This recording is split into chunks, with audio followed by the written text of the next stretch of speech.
What drew you to operating behind the scenes? The unseen patterns that are driving outcomes, the culture, the confidence, the communication, the identity, the nervous system stability. A founder listening would like a more aligned life, but they're afraid it might cost them momentum of getting to the next level. The companies that we build, the projects we engage in, they become mirrors for us, and we're able to detect what it is that we're bringing and offering. What is it about yourself that you noticed when it came to your energy and decision making? If my internal environment is in chaos, that's undoubtedly going to transfer to how I'm communicating. What's usually the first thing that you find that goes out of alignment?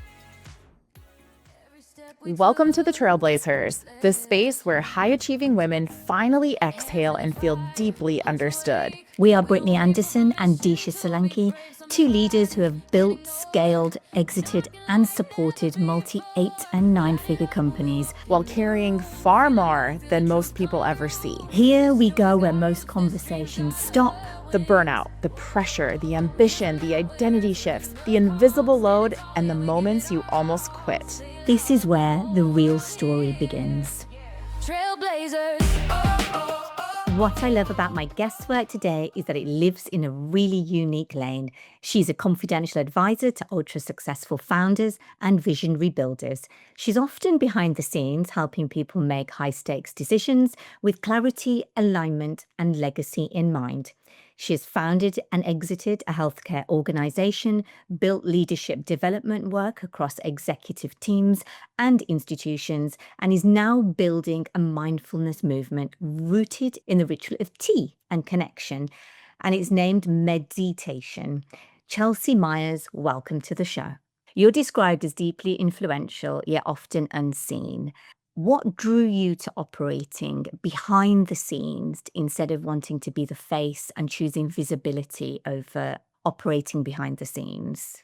Well, so for me, I've been on both sides. I've been on the building side and I've been at the table on the exiting side. And so I've seen how that internal state of the operator determines valuation long before the investors are picking up on those clues. And what ties it all together for me is the unseen patterns that are driving outcomes, the culture, the confidence, the communication, the identity, the nervous system stability.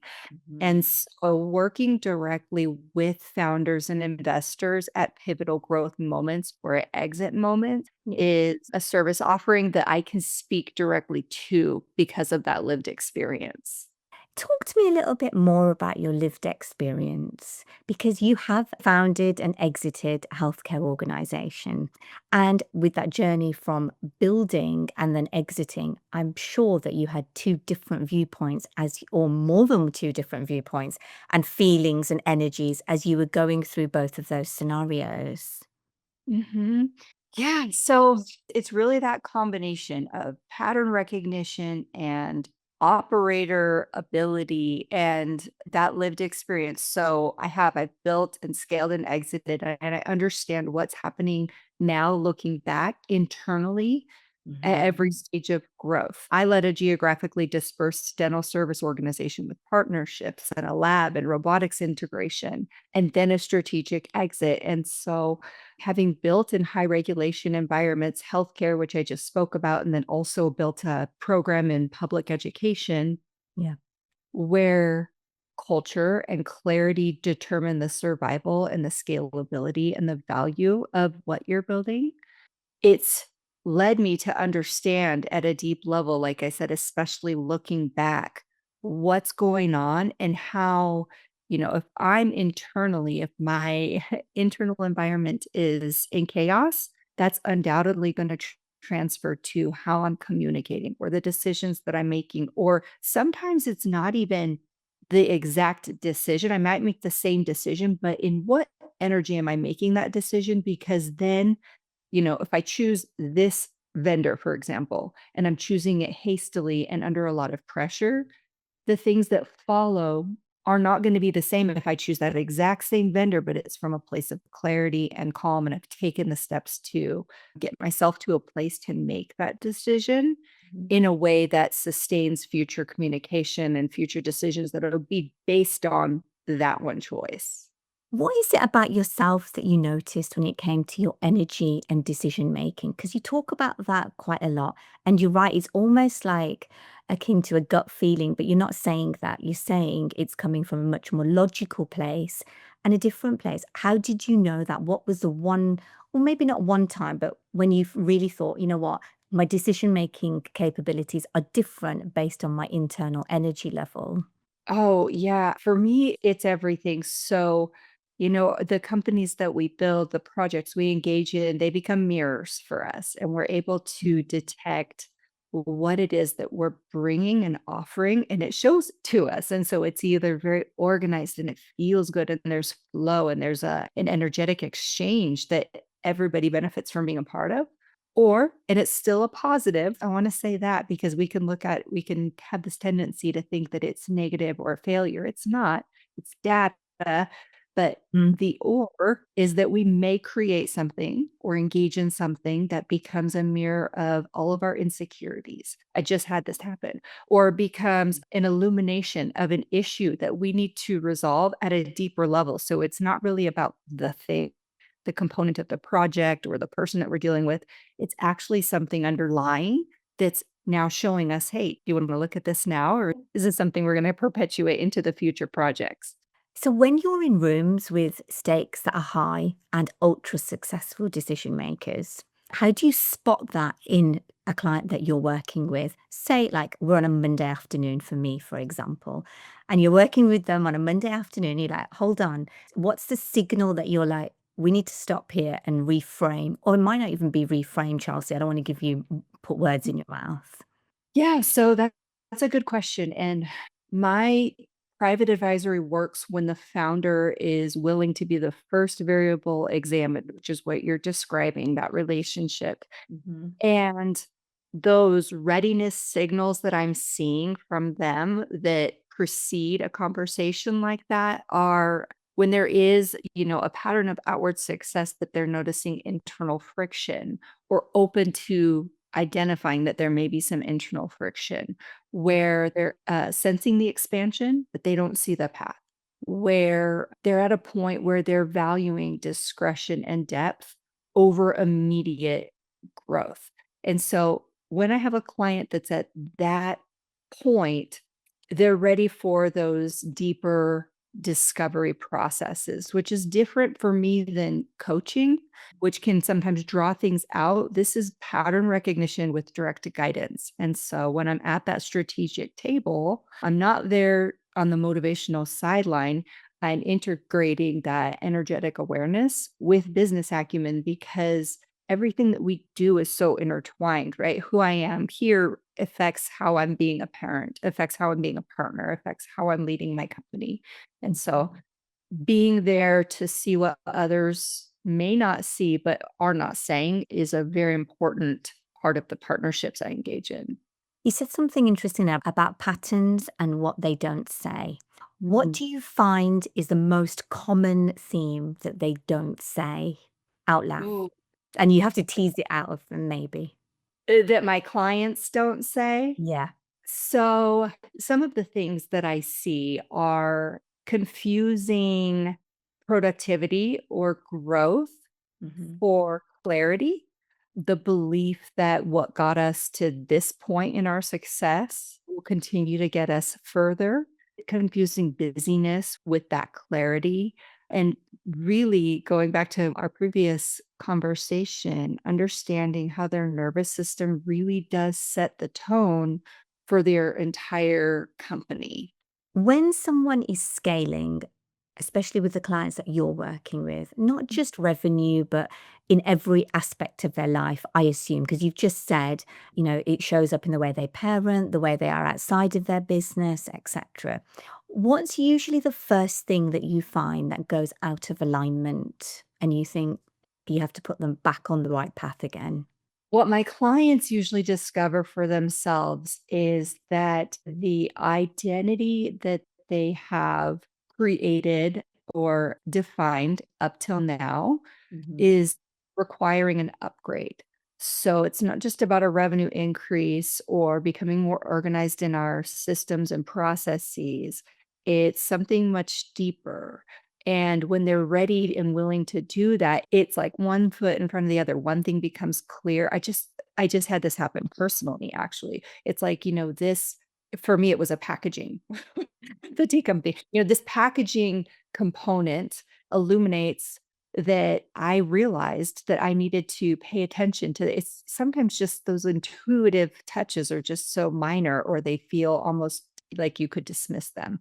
But it's that feeling that we want to get really in tune with, which is part of the work that I do with my clients, is understanding what are your unique methods of receiving information, both physiologically and intuitively and emotionally. Because when we can tune into those and become really prompt to pay attention to those, it helps us understand the vast amount of information we actually have access to at all times. Yeah, and how would they know if they're in tune? Like, do you give them tools to say, "You know what?" And so it is a not an alarm bell, but they're reflective enough to understand that this is not in alignment with me and I need to do something, whatever that something may be. Yeah, and that word that you used is so huge. Alignment is critical in all aspects. And so, what I see sometimes is there is a pattern of behavior that's been developed. And as previously stated, it can be viewed in all the areas of life, right? In our family, in our companies, even in our leisure. And let's say that a person is, we see this a lot with women. Let's say that the lady I'm working with has a habit of saying a lot of the things on her mind until it looks like it could rock the boat, or until it may risk the peace or the lack of friction that exists in a certain situation. She may have the habit of holding some of that back. She may have the habit of tiptoeing around what really she would like to express. Okay. And so that's going to show up in all of those areas I just discussed. But when we can lean into what is it that you're really feeling? Mhm. What is it that you'd like to express? What outcome are you hoping to influence? And really uncover that.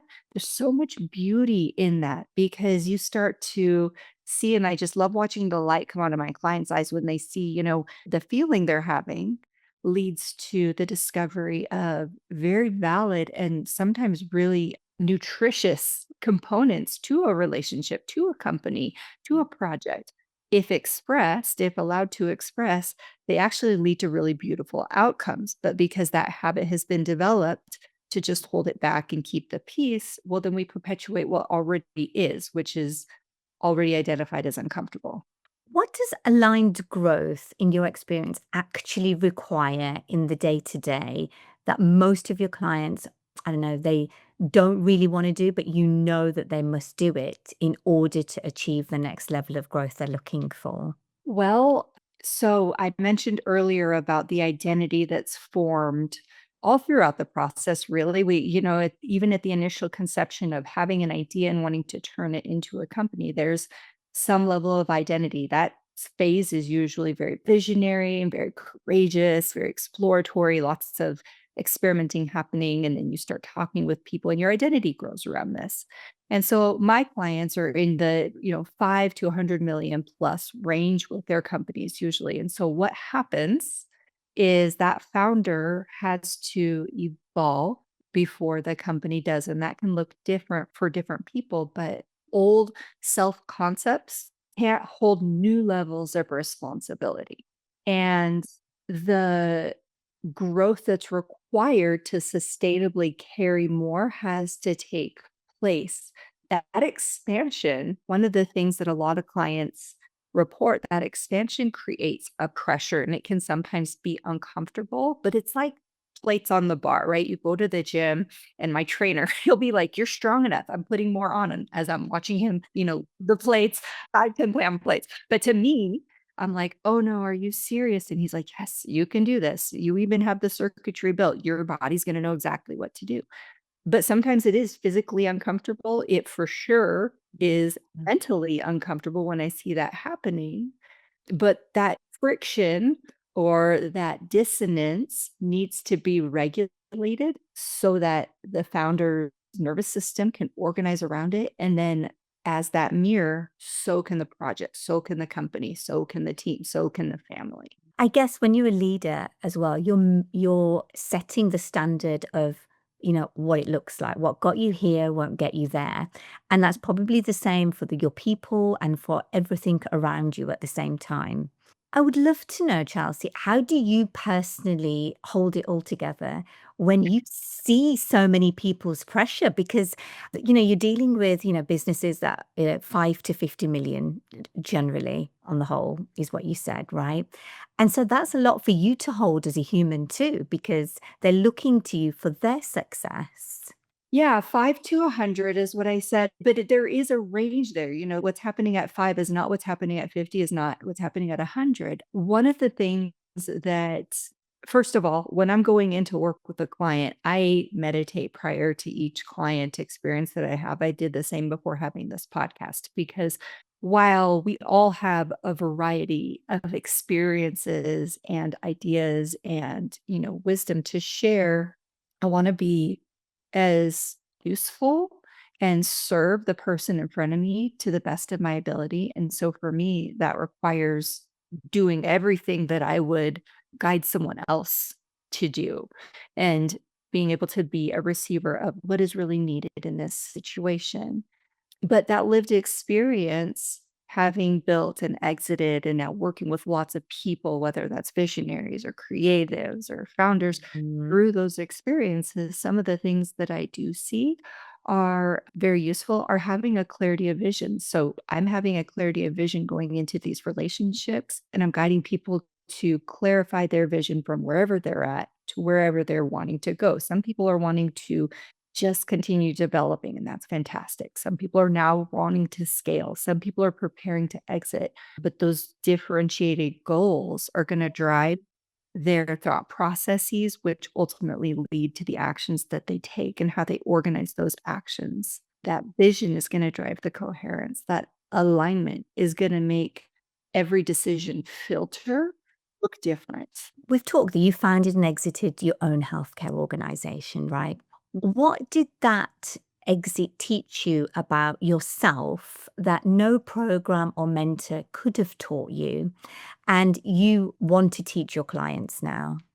One of the things so innately because of, just everything from how I grew up to my young adulthood to building my first companies, I always put a lot of value on relationships and the human component of organizations. Even when I think back to, jobs that I had when I was in my teenage years, that piece I was always observing. How do people interact and how does this seem to impact the flow and the time spent together? And so I wasn't surprised, but I maybe validated to realize that valuation really does reflect leadership health and that the investors expect or they're looking for scalability beyond numbers. Can I scale this culture? What's going to happen? Change management, as you know, is a really can be a turbulent environment. Yeah. And what's going to happen? Is the culture going to leak? Is the culture going to be cohesive? And, EBITDA gets you into the meeting, but Mm. cultural integrity closes the deal. And so I found that to be very useful. Not that a mentor or teacher couldn't have told me that, but it was juicy for me. I really liked seeing that because that had been an emphasis in our company. On the personal level, I learned that your identity can't be your company because while your essence is going to be infused into everything that you do, there Mhm. has to be some emotional boundaries, some separation in order for there to be a clean transition at one point or another. And so, as the founder, you're going to be involved all throughout that process and even before the liquidity events. But if you don't untangle your identity before the exit can kind of leave you feeling very tangled. And so I've seen that with some of my clients as well. What personal value do you protect at all costs? Because you've just said, like, you do have to keep true to your values, especially when you're going through an exit too. So, what are the personal values that you protect at all costs, no matter how big the opportunity is in front of you? always knowing and reevaluating in my heart what are my priorities, because paper wealth does not regulate the nervous system. In fact, I'm sure everybody that is listening to this can relate to oftentimes more of anything illuminates what is already there. So more money is going to illuminate whatever you were building up to that point. Mhm. And transition periods tend to surface unresolved patterns. And so for me, I'm taking regular inventory of what is most important. And some of the things that are on that list, like my marriage, my children, those are always at the top of my list. Mhm. I want to check to see if this is my list. And then I look at my calendar and these are my actions and behaviors and where my time is being invested. Do those match? Or is there some sort of misalignment there? And the reason that's important to me is because I've made decisions where I prioritized something, a project, a trip, whatever, and it didn't align completely with what I knew my priorities were and I was saying my priorities were. Yeah. And that project or that vacation becomes very expensive in a way that I'm not willing to invest anymore. It's very interesting you say that because most entrepreneurs, I would actually probably say all entrepreneurs or founders, they always think there's a pinnacle point. So you're right. Normally there's an exit they're working towards, or there's the next level, but you never get to that next level and stop because then you move the goalpost and you've got another level to go, right? There's always somewhere else to be apart from where you are right now. Right. And so it's interesting that you say that you have to keep aligned to your values and look at your priorities because most of us would have the same priorities, I would like to say, Chelsea, that you just said, but they get misaligned somewhere along the lines as we get excited in our founder journey of we think we're going to get to this point and magically everyone around us and everything around us is still going to be exactly where we left them. When in reality, everything moved, right? Your business moved and your personal life moved along that journey too. Yeah, one of my really good friends is a professional athlete, and we were talking about our workout schedule and how we prioritize healthful eating.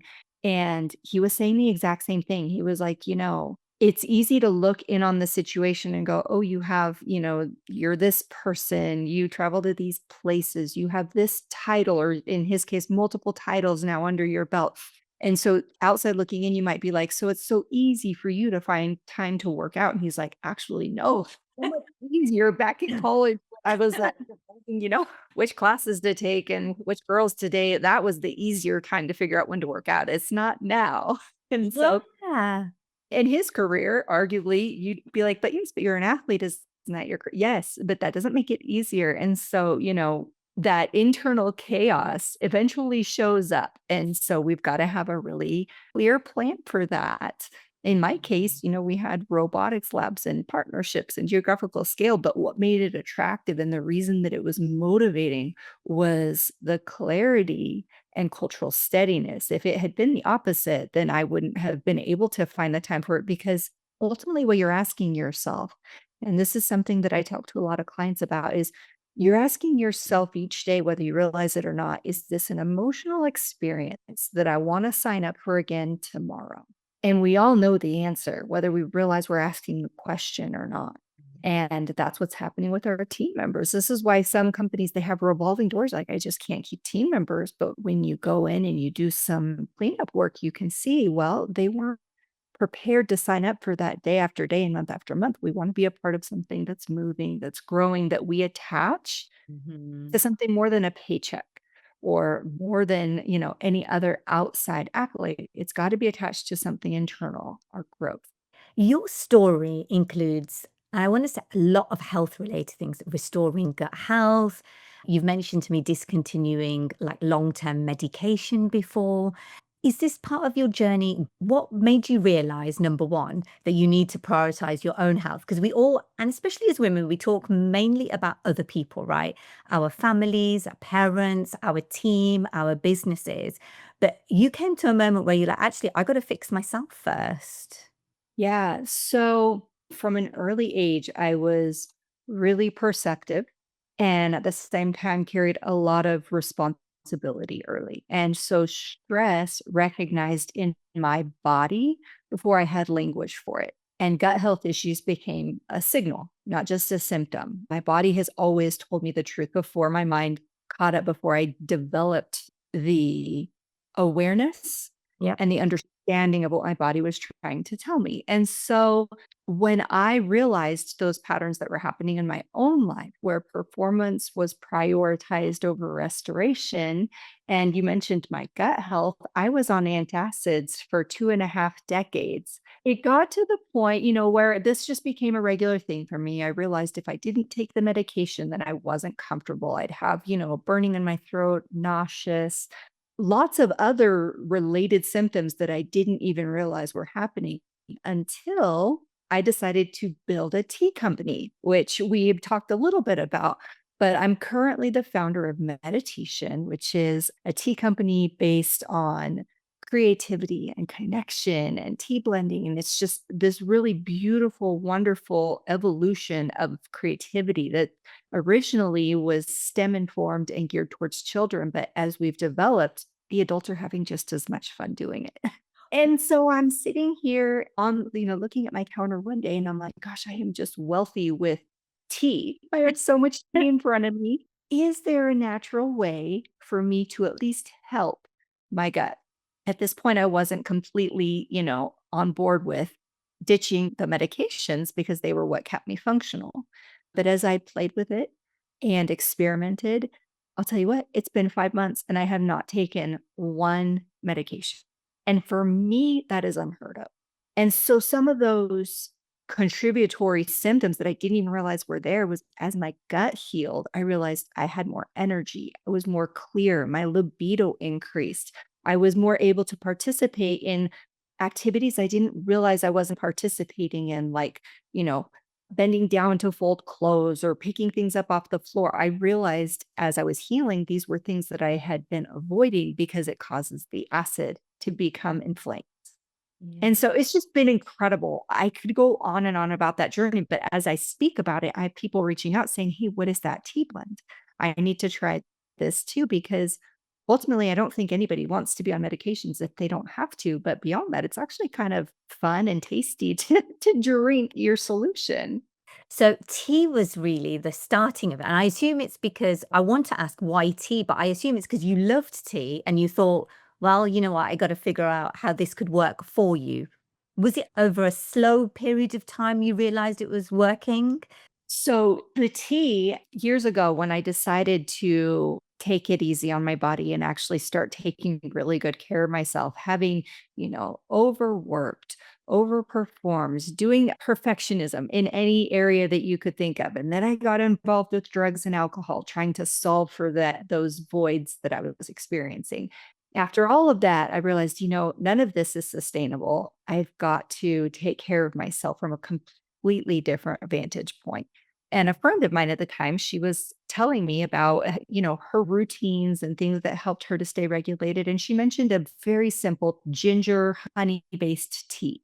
So I decided to start trying this. And as I started making this tea, after about a week of making this tea each night, I noticed that as I put the ingredients into my teacup, my body, I'd already start to yawn. My body knew, oh, we're getting geared up for sleep. And I was like, this is interesting. This is just couple of natural ingredients with water, but I'm training myself and I'm having a physiological and emotional response to something that is seemingly just very simple. Hmm.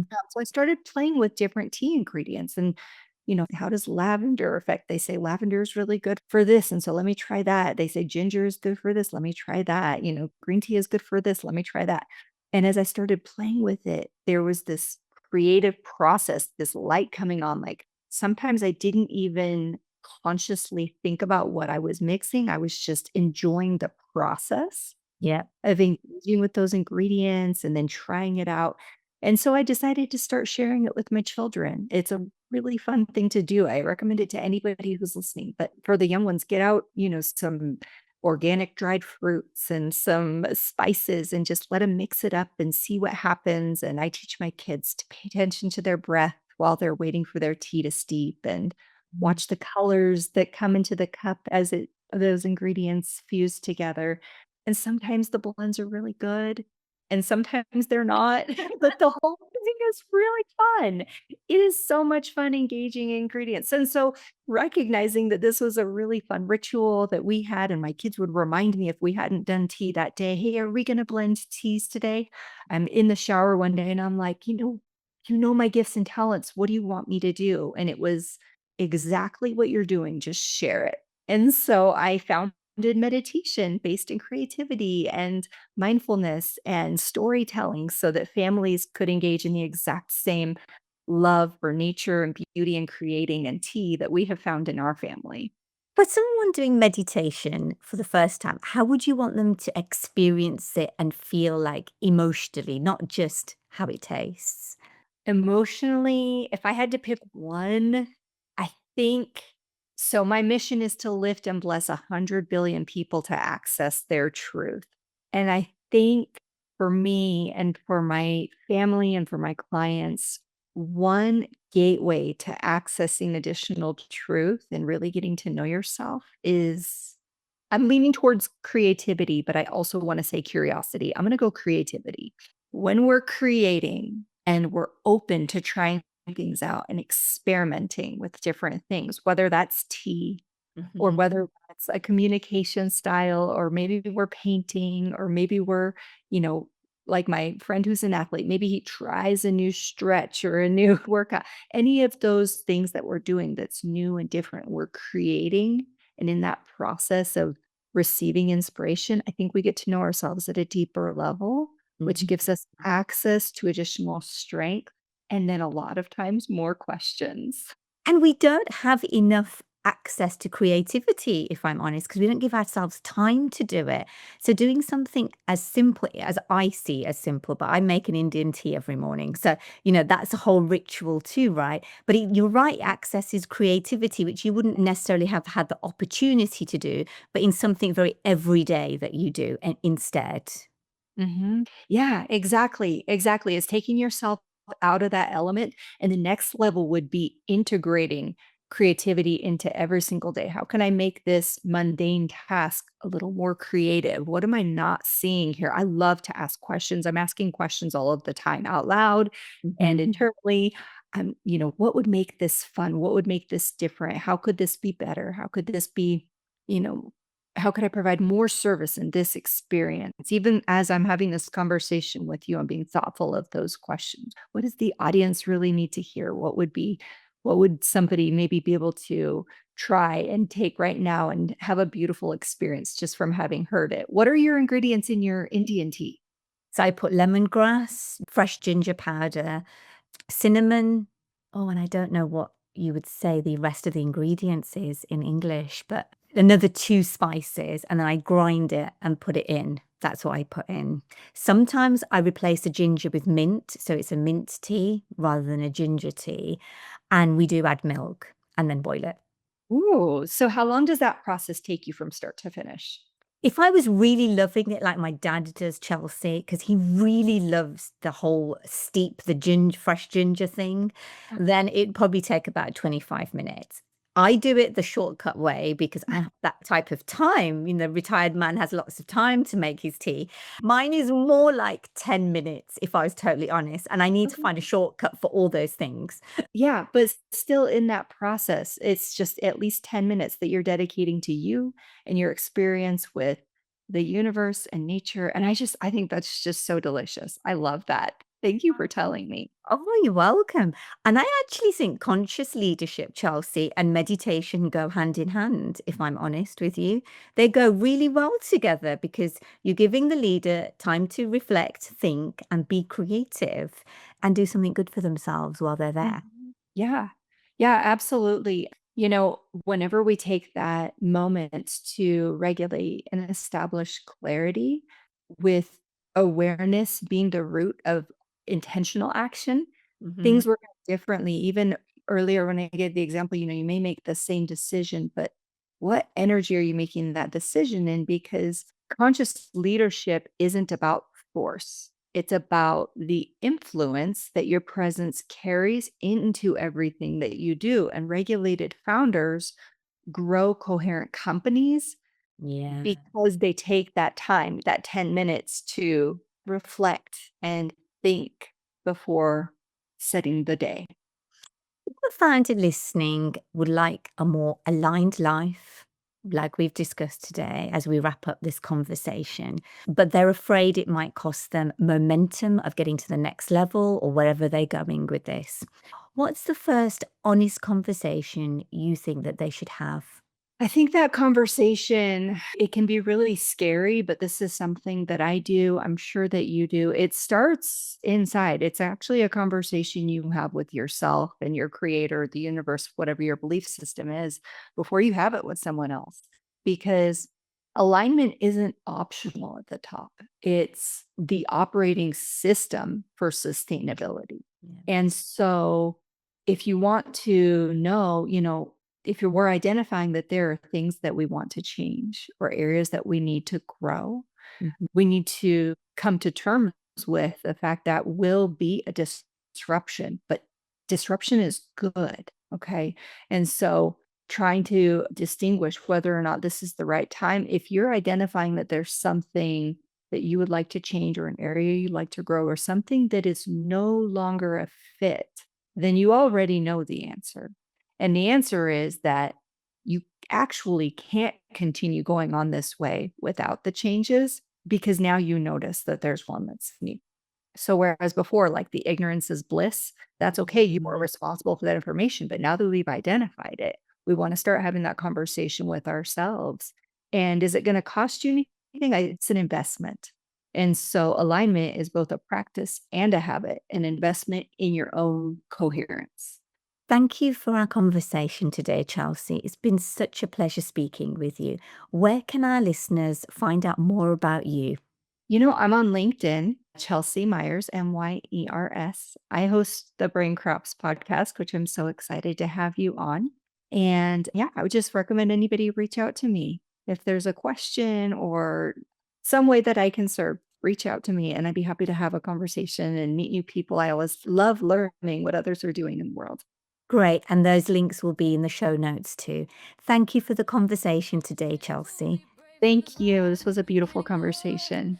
If this episode supported you, share it with a woman you respect and want to lift up. Join our free Trailblazers community, the space where high-achieving women finally feel met. You'll find the link in the show notes. Until next time, keep moving forward, keep listening to yourself.